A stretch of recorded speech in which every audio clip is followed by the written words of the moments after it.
Hi everyone. In this video, I will be giving a demonstration of multinomial logistic regression using SPSS version 29. And basically, this type of analysis is going to be useful in those cases where you have a categorical dependent variable with more than two levels. Generally, the dependent variable is going to be a nominal variable. However, it would also work in the case where you have an ordered categorical variable. Typically, though, if you happen to have an ordered categorical variable, you'll want to use something like ordinal logistic regression. However, in those cases where the proportional odds assumption is not met, then multinomial logistic regression would be a reasonable alternative approach to analyzing your data. So underneath the video description, you'll find a link to the SPSS data file they'll be working from in this presentation, so feel free to download a copy of the data to follow along. You will also find a link to a PowerPoint that's going to provide a lot more detail that I'm going to be covering in this video presentation. I'll be showing you generally how to carry out the analysis and discussing some of the interpretations, but the PowerPoint is really set up for a more intensive overview with respect to our output. And then finally, I'm including a link under the video description to a Word document that contains an example write-up. In my fields of study, multinomial logistic regression is not a very common approach to data analysis. And what I wanted to do was to at least provide an example of maybe a way to think about writing up your results if you happen to use this particular approach. So let's also consider our example. And it's basically adapted from Heck et al.'s book on multi-level modeling of categorical outcomes using IBM SPSS. So in one of their chapters, they discuss multinomial, multi-level logistic regression analysis. And they start out with the example that we're going to be using in this particular video. Basically as a single level model, and then they proceed to talking about multi-level model. But for our demonstration, we're just going to be focusing in on the single level analysis of this particular data. So for our research scenario, we are attempting to predict high school students' post-secondary school plans as a function of three predictors. We have socioeconomic status, gender identification, and grade point average. So as you can see with the figure, we have low SES, male, and the GM-GPA variables. All three of those are predictors of a variable called plans. The low SES variable and male variables, those are both binary variables, and they're coded 0 and 1. So low SES is coded 0, which indicates a student who is not low in SES, and 1, which indicates a student who is low in SES. The male variable is coded 0 for female, 1 for male. The GM-GPA variable is treated as a continuous variable within the model. The GM is just signifying that the variable had been grand mean centered prior to the inclusion in our analysis. So here we have just a screenshot of a subset of our data with our variables highlighted. So those are low SES, male, plans, and the GM-GPA variables. In terms of the dependent variable in our model, it has the following coding. So a 0 indicates a student indicating a plan to go to four-year college or university. 1 indicates a plan to go to technical, vocational, or two-year college. 2 indicates a plan for no further schooling. So let's go ahead and open up SPSS and run our analysis. Okay, so here we are in the data set. We're going to go up to Analyze, go down to Regression, and then Multinomial Logistic right there. We're going to move our plans variable to the dependent variable box. We'll move our low SES, male, and GPA variables down to the covariates box. So first off, I want to mention that the low SES and male variables are currently being registered as nominal variables in our analysis. Obviously, these are categorical variables. However, it is permissible to include binary categorical variables in your model as covariates. We could have just as easily included them as factor variables, However, I wanted to kind of keep things rather simple at this point.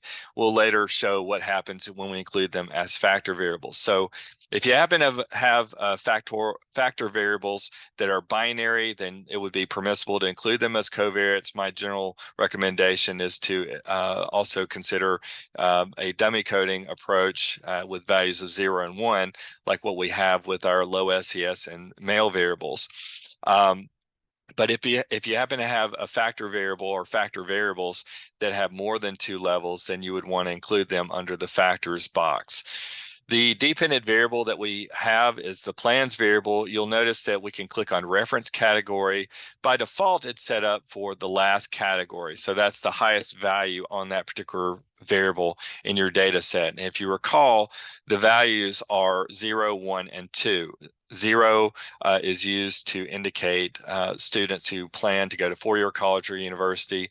1 indicates a student who plans to go to vocational, technical, or 2-year college, and then 0 indicates a student, and then 2 indicates a student who plans for no further schooling. So if we have this set for last category, then we're essentially referencing, we're going to be using the no school plans option or category as our reference category. If we had selected first category, then the reference category would be the students indicating plans to go to four-year college or university. But we're going to stick with the example that's provided in the Heck et al. Text by using last category right here. Next, we'll click on continue. We'll go under statistics and we'll make some selections, information criteria, classification table, and goodness of fit right there. We'll click continue. I'll go ahead and show you too. We can click under save right here, and you can generate save variables in your data set for response probabilities and predicted category right there, and then there's predicted category probability as well. And that's actually just based off of the estimated response probabilities. So we'll click on continue and then on OK. And in terms of our output, you can see that we've got all of our logistic regression results. Before I do that, I do want to just kind of take us back into the data set right here, and you'll see that we have these variables that have been added to the data set. These 3 variables right here are reflecting the predicted probability based on the model of a student basically falling into group 0, which is the four-year plans category, group 1, which is the tech, vocational school, or 2-year college category, and then group 3, which is the no school plans category. The PRE_1 variable right here is based off of the highest probability associated with those 3 variables that I just discussed. So you can see that, you know, this individual right here was predicted to be in the four-year category, and that's because that student had the highest probability of falling into that category as compared to the other categories.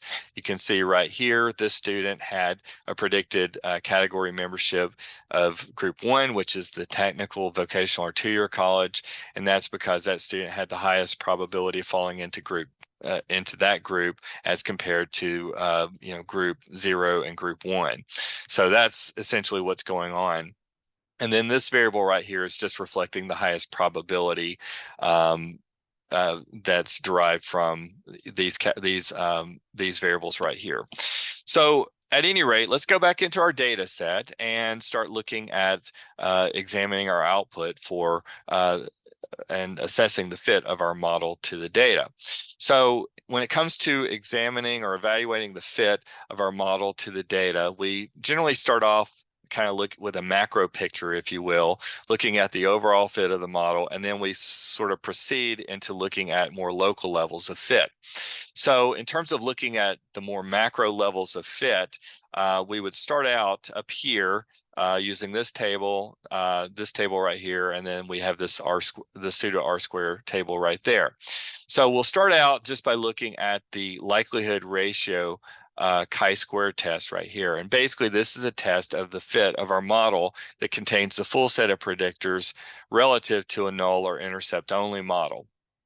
So the basic idea is that if this test is statistically significant, then that's an indicator that our model fits significantly better than a null or intercept only model. And an intercept only model is just one with intercepts for the logit functions and no predictors. So in a nutshell, we're basically testing whether our model that contains the predictors fits better than a model without predictors and only includes the intercept. So in this particular case, we have evidence that our model does fit significantly better than a null model. The goodness of fit table next has the Pearson chi-square test and deviance test right here, deviance chi-square test, and you have significance values associated with these two tests. Now, if you keep in mind that previously statistical significance was an indicator of a fit of our model to the data, or at least a fit of our model relative to a null or intercept only model. So significance was indicating, kind of a positive thing, if you will, in terms of the fit of our model. These tests right here, the significance levels, if we have statistical significance, that's actually indicating that our model is not fitting the data particularly well. And so, as you can see, based on these two tests, that would be the conclusion that we would draw, because both of these tests are statistically significant. So you can see right here that we have kind of a mixed bag of results in terms of the fit of our model. The likelihood ratio chi-square test is indicating fit, whereas the Pearson chi-square and deviance chi-square tests are both indicating lack of fit. And just keep in mind that the fit of our model, these fit statistics and fit tests don't all have to agree. Sometimes you can get results like this where there's, again, kind of a mixed bag of results. Then we have the pseudo R-square values. We've got Coxon, Snell, Nagel-Kirky, and McFadden. My preference is to go with McFadden's pseudo R-square. Just keep in mind that the pseudo R-square is an analogy to the least squares R-square that we are familiar with in the context of more conventional regression analysis. However, the pseudo really is emphasized here because the computation of the R-square value is not the same as it is in the context of least squares regression. So with McFadden's pseudo R-square, you could look at it as reflecting the proportionate improvement of fit of our model containing the full set of predictors relative to a null or intercept only model, or you could think about it as a proportionate decrease in lack of fit of our model containing the predictors relative to the null model. So you can see that that proportionate improvement in fit is about 17.9%. Now, in terms of judging, whether this is a substantial improvement in fit, one rule of thumb is that if you have a value, anywhere in that 0.2 to 0.4 range, that would indicate a more substantial improvement in fit. And so that's not the case with our McFadden pseudo R-square. So, by and large, our goodness of fit test and the pseudo R-square value that we are referencing right here, those are not really signifying a particularly strong model in terms of its fit to the data. So we'll scroll down a little bit before we get into looking at the likelihood ratio tests and the table of parameter estimates. We'll look at this classification table down here. So this table is useful for evaluating the model in terms of its predictive capabilities. So each row in this table represents observed outcomes. So these are the expressed intentions of the students, and then the columns are reflecting the predicted expressed intention, if you will. So you'll notice that we have for the students that were observed to indicate a plan to go to four-year college or university, that 3,353 of those students were predicted by the model to express that particular intention. If we take that number and divide by the total the sum of the cases or numbers in that particular row, you can see that 76.8% of those students who were observed to express an intention to go to four-year college were correctly predicted to do so based on the model. if you look at the next row, among those individuals who expressed a plan to go to tech, vocational, or two-year college, we had 1,596 that actually were predicted to do that or to express that intention. So the accuracy rate then is 47.1%. So that's actually pretty low. Then in terms of the those individuals who expressed a plan to not go to school, we had 598 that were correctly predicted by the model to express that plan for an accuracy rate of 42.5%. So you can see that the model does a pretty good job with respect to predicting those students who would plan to go to four-year college or university, but does a pretty lousy job in terms of predicting those students who would express an intention to go to tech, vocational, or two-year college, or no school post-graduation. So the overall accuracy rate for the model is 60.5%. So next, what we'll do is we'll scroll up, and I want to show you the likelihood ratio tests that are provided in this table right here. So we can use these tests to essentially test whether our predictor variables are significantly predictive of the dependent variable, basically category membership on the dependent variable. So you'll notice that we've got low SES, our gender identification variable, male right there, and our GPA variable.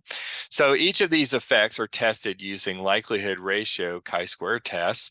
So we'll just kind of focus our attention mainly on this part of our box right here. And so, in a nutshell, we see that all three of these tests are statistically significant.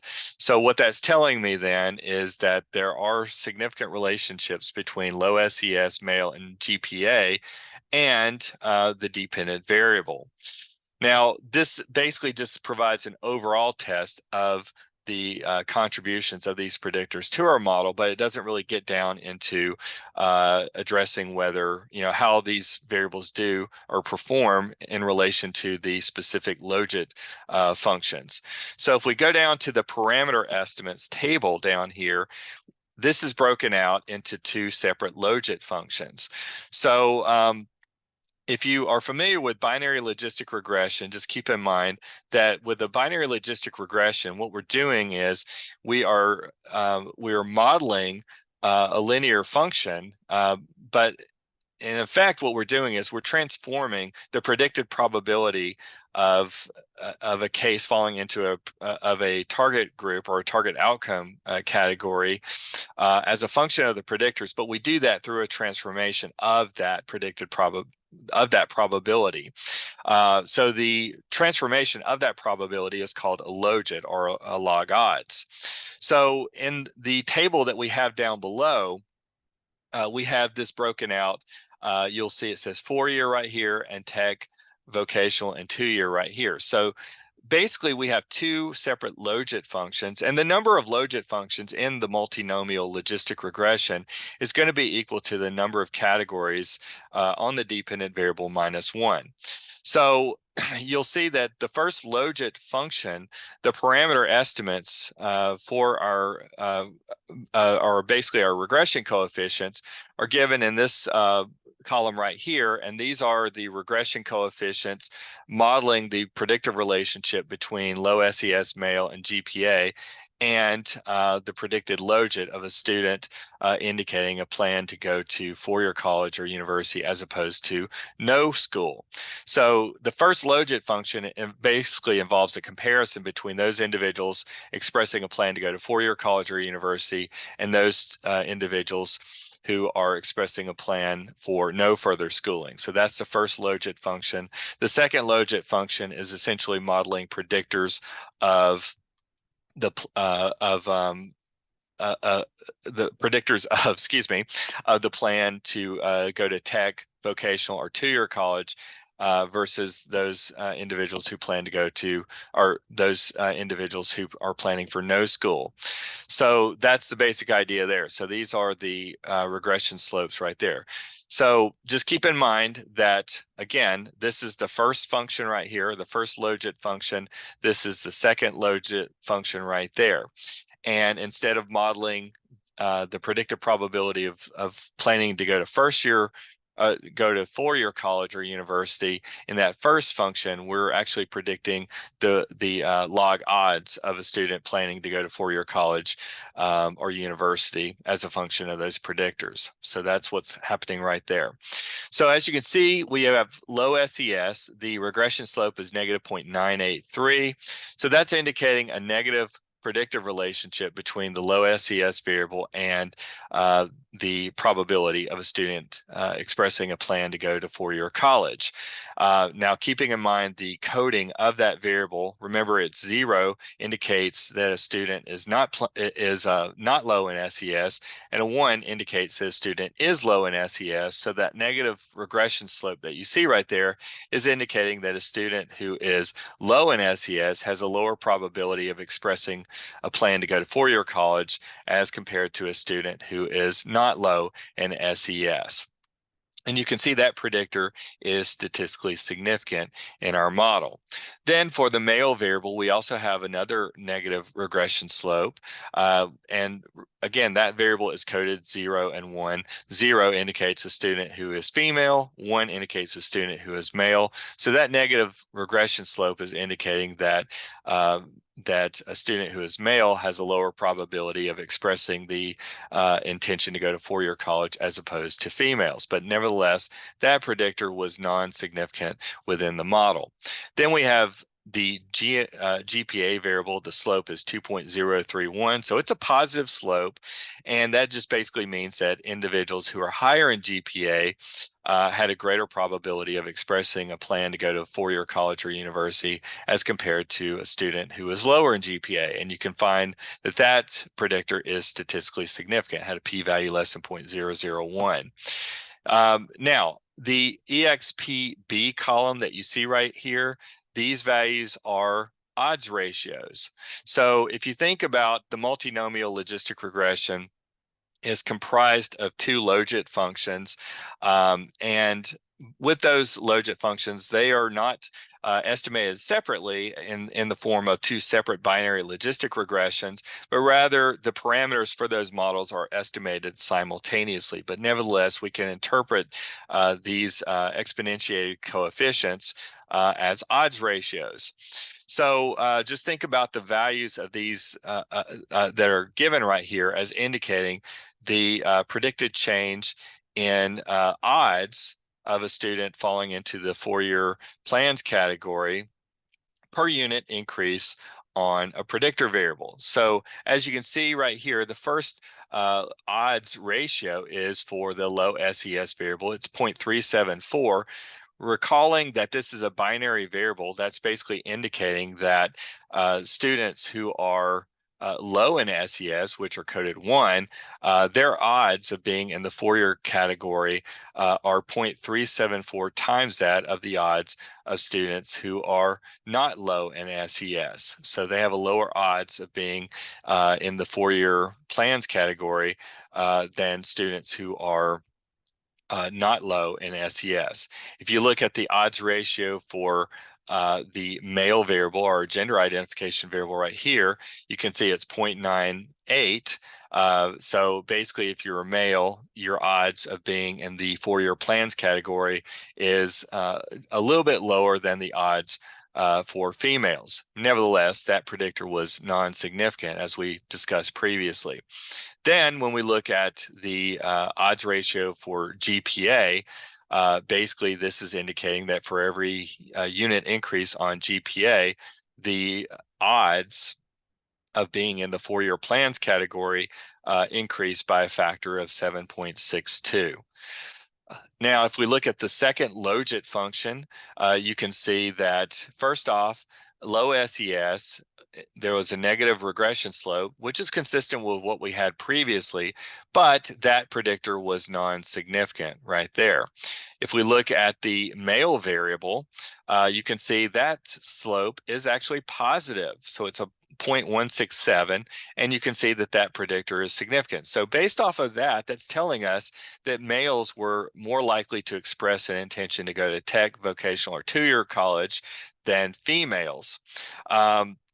And if you look at the odds ratio for that predictor, that just basically means that the odds of males expressing an intention or plan to go to a tech, vocational, or two-year college is 1.181 times greater than that of the odds for females. And then for the GPA variable, we have, again, a positive regression slope, and we see that it is statistically significant right there. So basically, students who had higher GPAs were predicted to express, they had a greater probability of expressing an intention to go to tech, vocational, or two-year college than students with lower GPAs. The odds ratio of 3.498 is indicating that for every unit increase on GPA, the odds of expressing intention to go to tech, vocational, or two-year college increased by a factor of 3.498. I will mention too that there is some discrepancy in some of the literatures on how these coefficients are named. In SPSS and in most of the books I've been reading through, they refer to these as odds ratios. Some authors and even the STATA program refer to these coefficients as relative risk ratios. I'm going to leave it to you to make that decision about how you want to refer to these, but I'm kind of sticking with a bit more of the normative approach in the language that I'm using right here. So let's also consider the using the factor option when we run our analysis. I'm going to go down to regression, go back down to multinomial logistic, and instead of including these two variables as covariates, I'm going to move them up to the factor box so we can take a look at it. Just keep in mind that what's going to happen is that the program is going to invoke a dummy coding system. The variables are actually already dummy coded with values of 0 and 1, but the program is going to invoke an internal recoding of those variables. And so you're going to see things look a little bit different from what we've generated before, but the fit of the model is the same, and the interpretation is going to be the same as well. So we'll go ahead and click on OK right here. And there's not really much to say about the overall fit of the model. All that's going to be exactly the same. And the same goes for the classification table that we talked about and the likelihood ratio test.